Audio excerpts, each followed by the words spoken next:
बिस्मिल्लाहिर्रहमानिर्रहीम। अस्सलाम वालेकुम। Welcome back to my channel S food secret. उम्मीद करती हूँ आपका रमज़ान अच्छा गुजरा होगा। और आज मैं आपके साथ जो रेसिपी शेयर करने लगी हूँ वो है आलू की टिक्कियाँ, जो कि बहुत क्रिस्पी और मज़ेदार बनने वाली हैं। तो चलिए आज की रेसिपी बनाना स्टार्ट करते हैं। सबसे पहले हम ले लेंगे आलू और उनको अच्छे तरीके से वॉश करने के बाद उनको हम कर लेंगे बॉईल। हमारे आलू बॉईल हो चुके हैं। अब जो हमने इसमें इंग्रेडिएंट्स ऐड करने हैं उसमें है हरा धनिया, पुदीना और साथ में प्याज। आलूओं को अच्छे तरीके से मैश कर लें और ये ध्यान में रहे कि आलू जितने अच्छे तरीके से मैश होंगे उतनी ही अच्छी हमारी टिक्कियाँ बनेंगी। इसके बाद जो हमने इसमें सबसे पहला इंग्रेडिएंट ऐड करना है वो है हमारा हरा धनिया। और इस बात को यकीनी बनाएं कि आप जो भी चीज़ इस्तेमाल करें बाजार की वो अच्छे तरीके से वॉश करके इस्तेमाल करें। अब जो हमने इसमें धनिया और पुदीना ऐड किया है तो वो भी बाजार का ही है ना, तो इसको अच्छे तरीके से वॉश करके इस्तेमाल कीजिएगा। इसके बाद जो हमने दूसरा इंग्रेडिएंट ऐड करना है वो है हमारा पुदीना। पुदीने के बाद हमने चॉप्ड किया हुआ इसमें प्याज ऐड कर देने हैं। हम चलते हैं अपने नेक्स्ट स्टेप की तरफ, जिसमें मैं ऐड करने लगे हैं मसाला जात। सबसे पहले हम लेने लगे हाफ टेबल ऑफ स्पून सुरख मिर्च,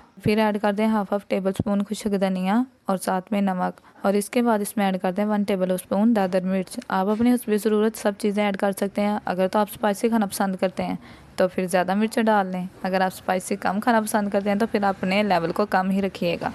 फिर इसमें ऐड कर दें 2 सब्ज़ मिर्चें। इनको अच्छे तरीके से क्रश करके ऐड करिएगा। माशाल्लाह देखें इसकी लुक कितनी प्यारी लग रही है। इन सब चीज़ों को अब अच्छे तरीके से हम कर लेंगे मिक्स। ये देखें ये सारी चीज़ें कितने अच्छे तरीके से मिक्स हो चुकी हैं। अब हमारा जो तीसरा स्टेप होगा वो हमने देनी है टिक्कियों की शेप।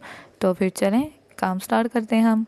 मेरी आलू की टिक्की की शेप देखें गोल बन चुकी है। अगर आपसे गोल नहीं बनती तो आप कोई भी छोटा सा ढक्कन ले सकते हैं जो गुलाई में हो, और उसमें पेपर आके अच्छे से उसको उसके ऊपर ऑयल लगाने के बाद ये मिक्सचर को उसमें ऐड करके आप अच्छे से आलू की टिक्की बना सकते हैं जो कि परफेक्ट गोल बनेगी। अब जो नेक्स्ट प्रोसीजर है वो हमारा कोटिंग का। तो उसके लिए फ़र्स्ट ऑफ ऑल आप 2 ले लें अंडे। अंडों को अच्छे तरीके से धो के इस्तेमाल कीजिएगा। इनको हम अलग बर्तन में निकाल लेंगे और इसमें थोड़ा सा ऐड कर देंगे ज़ीरा। अब अंडों को अच्छे तरीके से फेंट लें। अब नेक्स्ट स्टेप है हमारा फ्राइंग का, जिसमें हम लेंगे अंडे, ब्रेड क्रम्स। आप ब्रेड यूज़ कर लें उनको, या तवे पे सुखा लें या धूप में। और इसके बाद इनके छोटे छोटे पीसेस कर लें। छोटे छोटे पीसेस करने के बाद इनको ग्राइंडर में चॉप कर लें। सबसे पहले टिक्की को अंडे में डिप करें। इसके बाद इसके ऊपर लगा लें ब्रेड क्रम्स। आप एक पैन में घी ले लें और इसको अच्छे तरीके से गर्म होने दें। इसके बाद हम इसके ऊपर डाल देंगे टिक्कियाँ। पैन पर डालने के बाद इसको दोनों साइड से हल्का ब्राउन कर लें। जैसे ब्राउन हो जाए आप इनको निकाल लें। इसी के साथ हम अपनी वीडियो का करते हैं इख्तिताम। और आप मेरे चैनल को कर लीजिएगा सब्सक्राइब और इस वीडियो के नीचे एक प्यारा सा कमेंट कर दीजिएगा। और वीडियो अच्छी लगी हो तो साथ अपने दोस्तों के साथ इसको शेयर कीजिएगा। ओके, अल्लाह हाफिज़।